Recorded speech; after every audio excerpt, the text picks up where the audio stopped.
What's up and welcome to the SocaForecast. Kicks here and it's time for a music review. Okay, after listening to this track, Be Free by Reina, I honestly think she needs to work a little more at her craft. I don't really like her vocals on this track at all. Don't get me wrong, she has a good voice.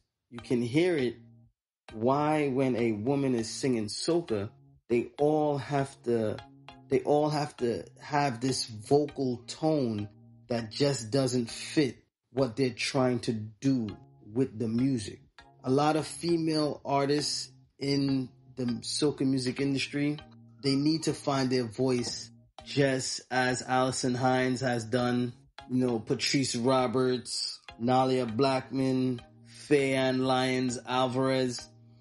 They have all done this. They have all found their own voice, a unique voice, and I think that's what she needs to do with herself as an artist. The beat, the beat is okay. I can hear an influence of tropical house and EDM, which is cool, but I'm still not that impressed with with the body of work. It's really not that great. In my personal opinion, is not. The best part of the beat for me was the melodic horn line that comes in at the ending of the track. That part to me gives the track a really uplifting vibe and an uplifting sound, and it really sounds beautiful. And it just, I wish they would have just figured out some other elements to drop in to the musical bed of the music, to really give the whole track a really good vibe. Like I said, I hear what they're trying to do, but they just did not execute it totally for me with this track. It just doesn't sound polished. That's just in my opinion. It's not a great body of work. And going back to Reina's vocals, to me sounds very much, once again, it sounds very much forced and prematurely done. I say that to say once again, she has a good voice. Like I said before, you can hear it in there, but she just didn't find her own voice as yet.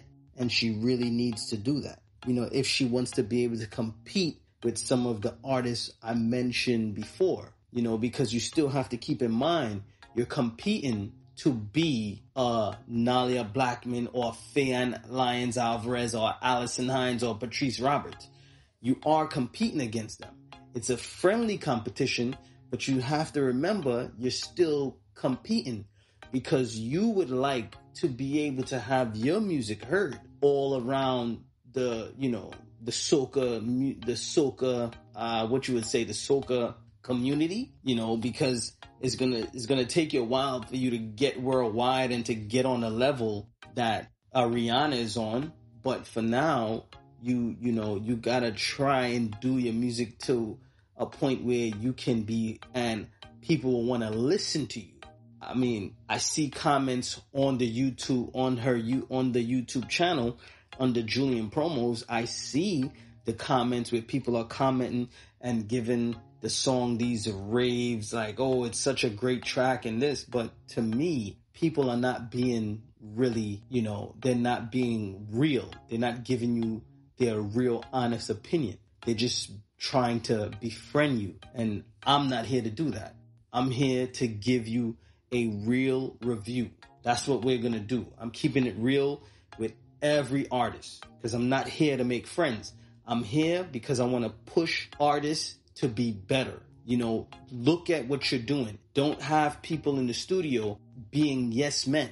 You have to have people in the studio with you that's going to be honest with you and be real with you. Also, this is something that really doesn't have nothing to do with the track, the musicality of the track. But it still has to do with the track because it's basically, the artwork behind the track, the way how you're promoting and presenting the track online. That was crappy. The whole photo was crappy. You know, it didn't have anything to do with the single. It was not a, a photo that should have been used to promote the single. So that part, you guys need to correct that. If you're going to do a photo for a single, you need to make sure that the photo is presenting the single in a way and is helping you to push your whole idea of the track. So that's just one little quick point I wanted to make. I'm not going to go too deep into that, but yeah, you need to go back and fix that. Lyrics. The lyrics of the track. I also find the lyrical content is a bit confusing and also unpolished, as well as sounding a bit on the why did you do that shit side. Why did you write that shit? Okay? I mean, she has a line in there that says, when I lift up my hands to give him his praise each and every day, I felt as if I was in church, which left me a bit confused because I wasn't sure if I was listening to a soca dance track or a soca religious dance track. Very much confusing for me. You know, that line just totally confused the hell out of me. And you see, I use the word confused a lot because I was confused as to what the whole idea of the song was, what the song was really about with that line. It just confused me. I didn't understand what those lyrics had to do with the song at all. The concept of the song, I just don't know. You know, she needs to do better. I mean, I don't know if she's a new artist, but I expect new artists to make these mistakes. On the flip side, if she is working with producers that has put out music before, they honestly should have knew better. They should have known that they should not have had her sing those lyrics. Because if you're putting together a song and the song has a concept, you gotta stick with the concept. Your lyrics have to match with what you're talking about. The title of the song has to match your lyrics. You guys cannot get lost in that. If your song is titled something, you gotta make sure that the lyrics you're writing is matching the title. It has to all come together. So we have to be careful of that. All right. This is something that we really have to be careful of. Also, another mistake she made was the fact that you're an artist. You need to get your name out there. You did not even announce yourself in the beginning of the track. You know, the intro. The intro was totally garbage. They could have done a better intro.